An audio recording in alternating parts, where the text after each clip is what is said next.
With September just around the corner, students, parents, and especially teachers are on edge about what school is going to look like during this pandemic. Two GTA teachers decided to be proactive and started a hashtag, QuarantineEd.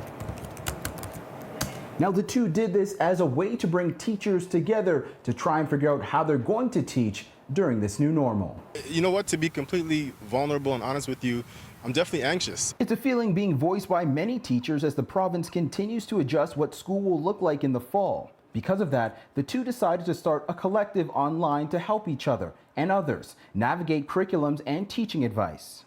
It's a weekly Zoom meeting where teachers just come together. We kind of have a general, very flexible set of questions pertaining to what's going on. We kind of follow the timeline of the school year. You know, we started this in April, and at the beginning was like, okay, what are we doing? How do we cope? How do we make sure our mental health is still intact? But as we navigate through the COVID-19 pandemic, another pandemic continues to plague this country. Anti-Black racism has been on the forefront of the minds of many since the murder of George Floyd, and the reckoning that has followed shifted the focus of these two teachers who have experienced and seen anti-Black and systemic racism throughout their own lives and careers. Anti-Black racism and really pushing those issues to the forefront and not necessarily being politically correct about lumping all the other oppressions together. I think that as we've seen, you know, there are things that we need to really eradicate, right?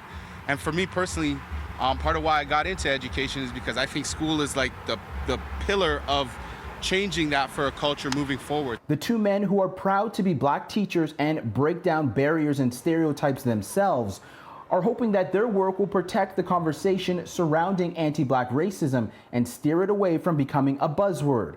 They know more work needs to be done and sustained. And it has to be a priority. There's been some talks of, you know, professional development in terms of anti-Black racism and what that looks like for educators who might not necessarily be comfortable, you know, with these conversations or these topics right now. And I think that's a start in the right direction, but I really challenge educators at this point, this summer, to do some of the work on their own. The two say this is more than a hashtag, that it is a community of like-minded individuals, a community that over the past few months has grown to the hundreds. The weekly meetings are held on Thursdays, and if you are in the education field, both Morris and Williams encourage you to participate. You can find more information by heading to Twitter or Instagram and following the hashtag QuarantineEd. Brandon Rowe, City News.